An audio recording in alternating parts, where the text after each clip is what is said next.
Hi, this is Regina Y Favors with the new title, Don't Move Him In.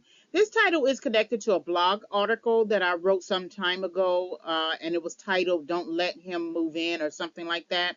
And then that blog article formed a collection of blog articles that I self-published into a larger work, and it's titled Life Recovery After Romantic Hastiness.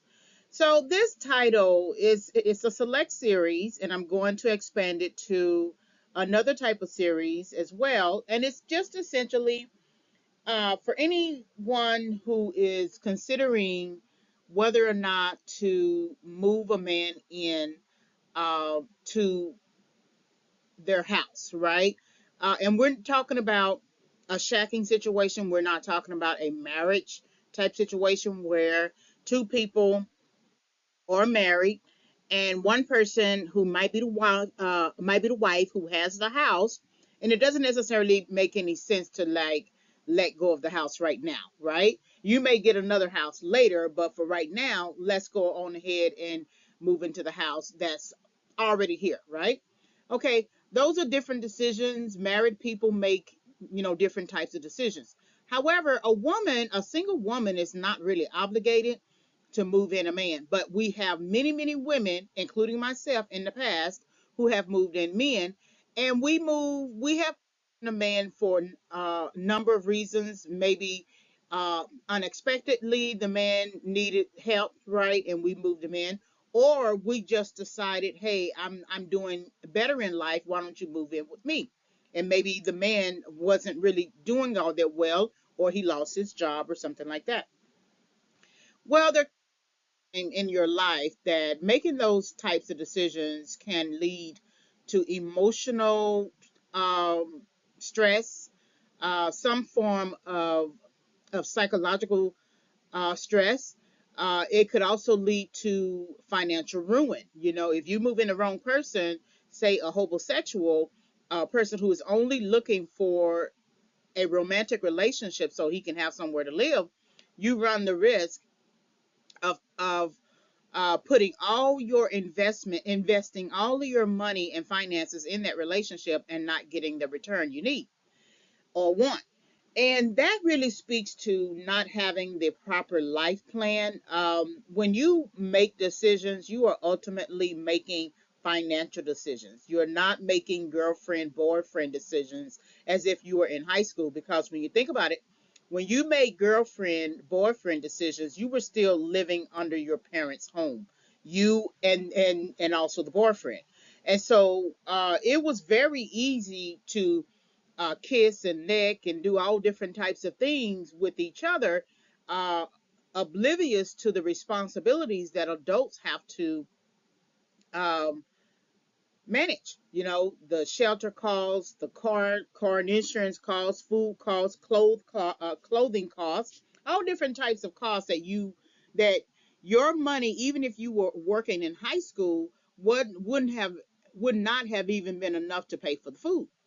So think about Don't Move Him In, and the title is Why You Must Evict. This is a process that you will have to go through when you realize that the relationship that you've been in is not a solid, sound type relationship. Because if it is causing you stress, if you know you shouldn't be in the relationship, but you just continue to stay in it, hoping that it's going to turn into the type of relationship of your fantasy, you will be waiting for the rest of your life. I mean, think about it. You have people who are married, and one of the partner, particularly the male, the husband, steps out on his wife every weekend. He spends every weekend with his mistress or with his side chick, and somewhere the he started that early in a relationship. It could have been prior to the marriage, but he definitely started it right after the marriage. It could have been an old girlfriend, it could have been a new person at the job. It doesn't matter who the person is and what context it is. It's just that the husband, made that decision. Well, eviction should have started really then.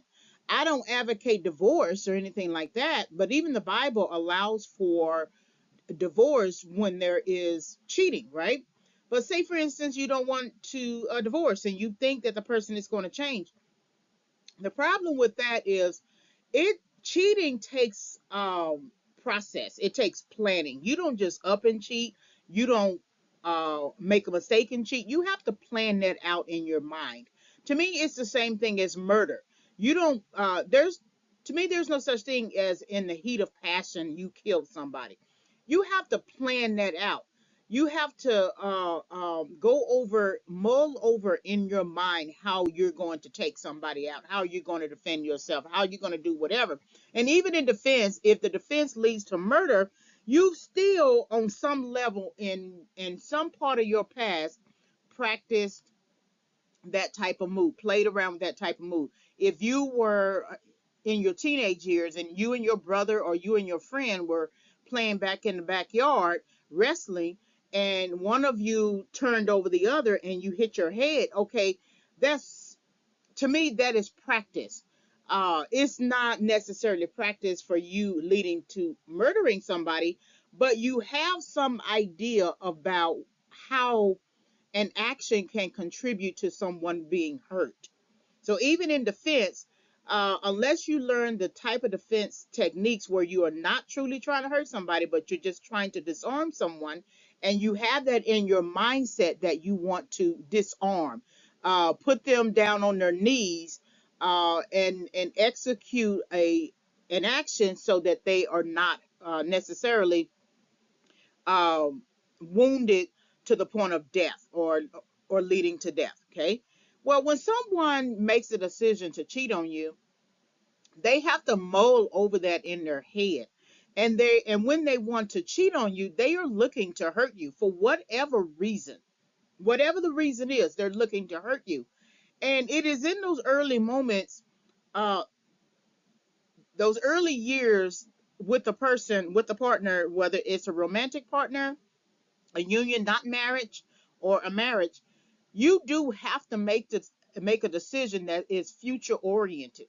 If I take this situation now, this person is cheating on me. I caught him cheating on me, or I caught her cheating on me. But in this case, I caught him cheating on me. If I accept this now, if I accept, okay, I'm sorry, I'm not going to do it anymore, I didn't mean to hurt you. If I accept those three reasons, believing and hoping against hope that he's not going to do it, and then he does it again, okay, I have made, and then I say that I have made a decision to accept his cheating as standard. And either I'm going to come to an understanding that he is not going to change, and that it is really not a struggle, that this is his mindset, and this is his lifestyle, and he's going to continue to do it in the way that he wants to do it. I'm at a crossroads. I'm at a crossroads. I'm either going to stay with him and let it continue because it's only going to get worse, or I'm going to make the decision to leave. I'm go- I'm gonna have to do something. But if you make the decision to stay, you are co-signing the actions, even if you are not committing to cheating yourself. You are co-signing, and when you co-sign, you agree to be responsible for whatever that person does. It's like you co-signing an apartment, right? For your daughter or your friend or something, or just a family member, another type of family member who needs a place to stay. Okay, you essentially become the renter of that apartment. So if the person that you co-sign for does not make good on the rent, and trust me, they won't do it because they know that you will be the one who have to pay. If they don't make good on the rent, you are responsible. So not only are you paying your current rent and any of your other adult responsibilities, then you would have to pay that person's rent, which could be probably double, right? Concerning your, considering your budget, and then anything else that is related. The person could skip out on the rent. The person could just refuse to pay on purpose. They could become what is the equivalent of a squatter. They just take up residence and have no intention to pay. And you have good people who can do that. That's a stretch to call them good people, and you have absolutely bad people who do that. But you become financially responsible, then it's going to affect your health, it's going to affect your mind, it's going to affect your relationship. So then in that instance, if the person is not paying, then the goal would be to attempt an eviction. You could say stop paying, but now you are connected to that apartment. And if there is an eviction on the record, then you would be attached, and then you would still have to pay that because there will be a court judgment. And when that happens, what are you going to do? If a person decides not to pay, what are you going to do?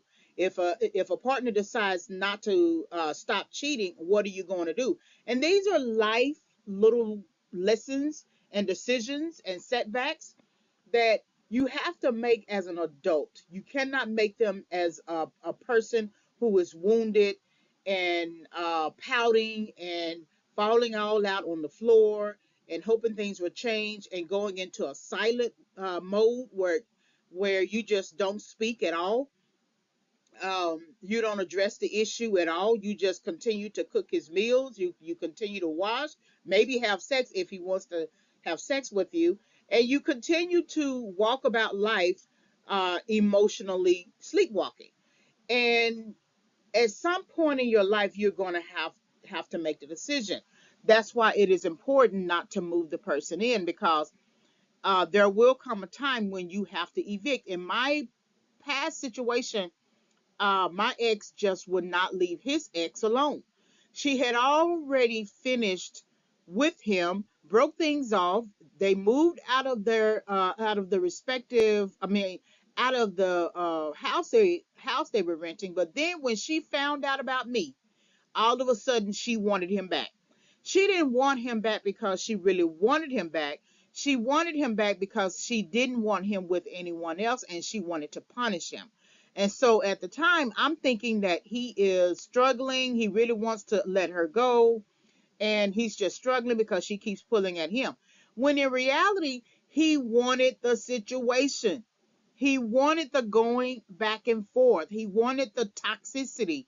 He wanted the chaos. He wanted the fact that she wouldn't even let him know where she lived, her new place. She wouldn't even let him know where she lived, but she would call him and go have sex in a motel. And his whatever heart that he had for her was still soul tied to her. But he wanted that. It didn't matter how many times I cried, how many times I was angry, how many times I called her to ask her if they were still together, how many times I asked him if they were still together, how many times I threatened to break up, how many times I kicked him out and then took him right back. It didn't matter. It didn't matter. He was going to continue to do what he was going to continue to do. And the longer I stayed in that relationship, I co signed every action, every belief system, every hurt, every pain, every toxicity, every chaos. Every time he wanted to go back and forth with her, every time I wanted to let him go, I co signed that. And then he essentially, and she essentially became, I'll say this, he essentially became a squatter in my heart. She essentially became a squatter in my relationship with him. And if you know anything about squatters' rights, they have rights. People, regular people who don't pay their rent can be evicted within 3 to 6 months, right? Depending upon if you go to court, you challenge it, you make a payment plan, things like that, and then somehow you're not able to pay, and then you are evicted. That takes about three to 6 months, right? Depending upon the state. But squatters can actually take up residence in that, on land, on territory, in an apartment, in a house, and you would have to go through the courts to evict them out, and it can take longer. People have been squatting in certain places for years. And so she became a squatter in our relationship, but he became a squatter in my heart because he had no intention of doing right by me, doing right by the relationship, doing right by himself. He wasn't even willing to stand up for himself. She became a squatter in his life. So even if now that I'm gone out of that relationship and I don't keep up with him, I don't know anything about him other than the fact that he got married because he was trying to pull at me for one more relationship. And I believe it was just a quickie. And no, I did not give in or anything like that. But he was trying to do that, and I just had a feeling that he was not on the up and up, and there was no need for me to go that route. And come to find out, not too long after that, he got married. So he was looking to trick me again, and I had to evict him. It wasn't legal because I was living in a motel, extended stay, but I packed all of his bags, put them. I packed all of his stuff, put them in trash bags, and I moved him in the cab to the storage facility. I took all the stuff up to the storage facility unit, and then after I did that, I got right back in the cab and I came right back to the place I was residing. I left him there. But had I just paid attention to who he was as a person and how he was speaking, I wouldn't have had to go through the process of evicting him. But I had to make a decision. 2 years, 8 months. 2 years, 8 months. I had to make a decision. It was somewhat a hard decision because when you are a child and you hurt yourself and you cry and say, "Mommy, help me! Mommy, help me!"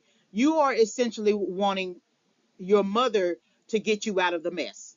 And that kind of goes all the way up to like if you got pregnant in high school or something like that, and you want her to help you get out of the mess. If you have a car wreck, you want her to get to help you get out of the mess. If you're in that kind of mentality, you're gonna always want someone to help you get you out of your mess. This time actually had to help myself get out of this mess. I had to make the decision. In my past, I would get into stuff, um, and I would pray and ask God, "Lord, help me, help me, help me. Please help me get out of this." He would get me out of it. I would go good for a minute, and then I get right back into some mess. Then I pray exactly the same thing. And when I got saved back in July 1998, it was God who told me, "I'm tired of you spitting in my face." That's God saying that to me. "I'm tired of you spitting in my face.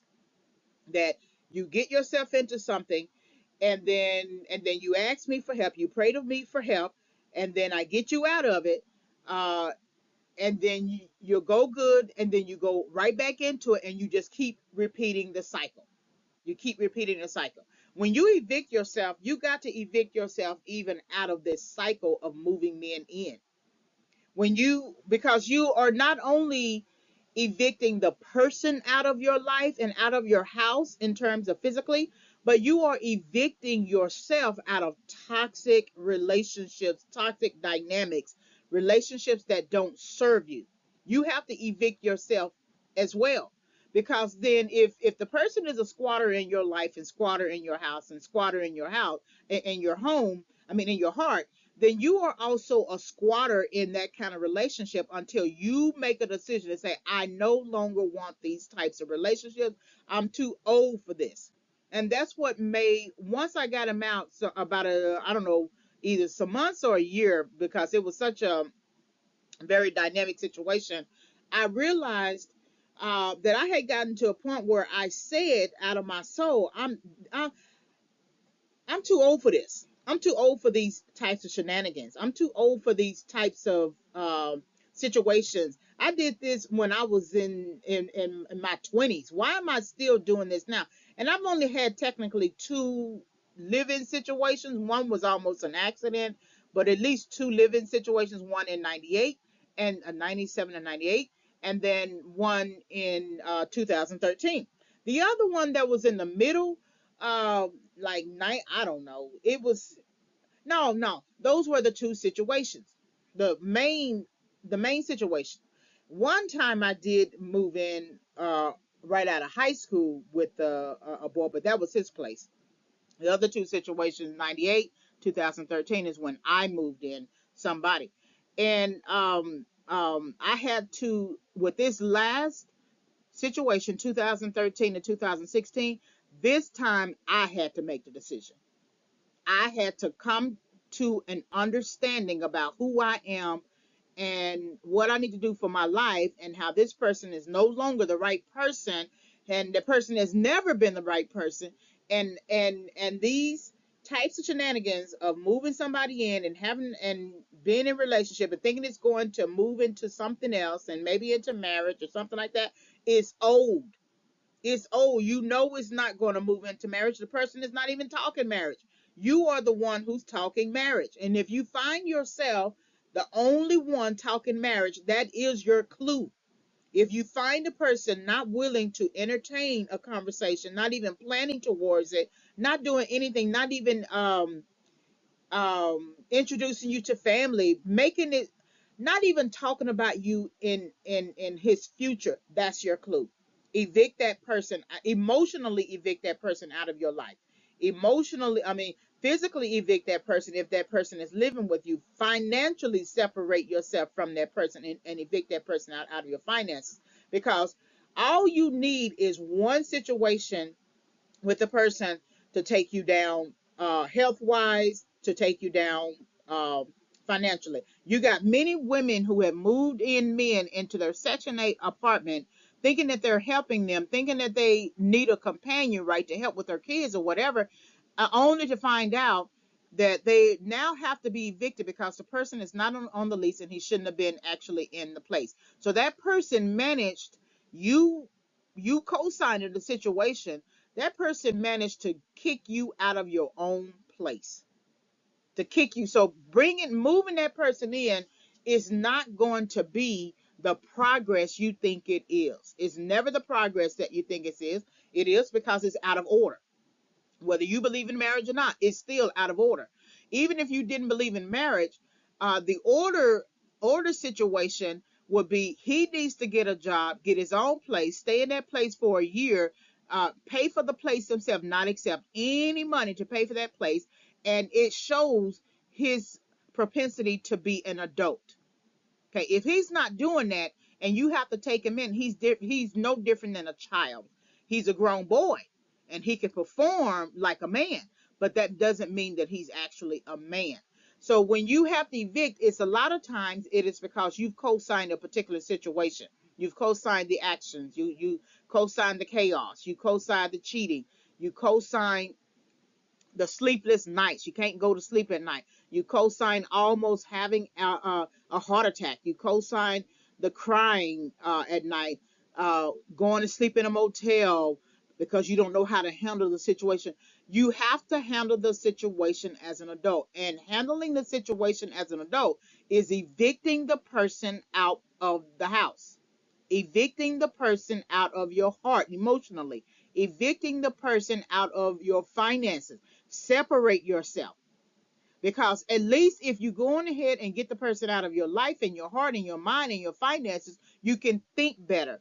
And when you are away from the situation, you could see it better. See it in terms of, what in the world was I thinking? What in the world was I doing? I should never have been with him in the first place. I should never have let him in. So I can go on and on and on. There's a lot more that I feel like there is there. I might create another video. I don't know, but don't move him in. Why you must evict has a lot to do with you co-signing the actions. You co-signing the actions. We're not talking about victim blaming or anything like that. You made the decision to agree. Amos 3:3 in the Bible says, reads, "Can two walk together unless they be agreed? Can two walk together unless they agree?" So if you are continuing to stay in a situation that is detrimental, violent, um, psychologically, damaging to you, you are somewhat in agreement with that situation, and until you decide to evict that person, it will continue. You got women. I was looking at a video of a woman whose husband was cheating on her. He had HIV the whole time, but it wasn't detected in her because she actually had cancer. So the doctors only ran cancer assessments and exams and things like that. no one knew to run an HIV. She didn't know because the husband didn't tell her. So then she gets through the cancer and somehow she's still sick. It doesn't make any sense. And then the family immediately tells the doctor to run all tests. Come to find out she done had HIV AIDS the whole time. The husband never did tell her anything. He was cheating on her. And so has she evicted him somewhere because he didn't start cheating in the middle of the relationship or when uh, she had cancer or something like that.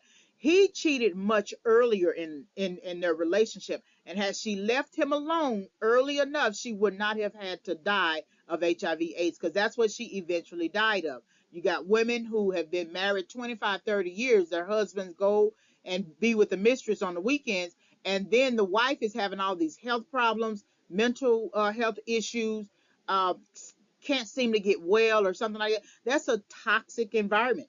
It's never going to get better until you make the decision to evict. So this is Don't Move Him In, Why You Must Evict.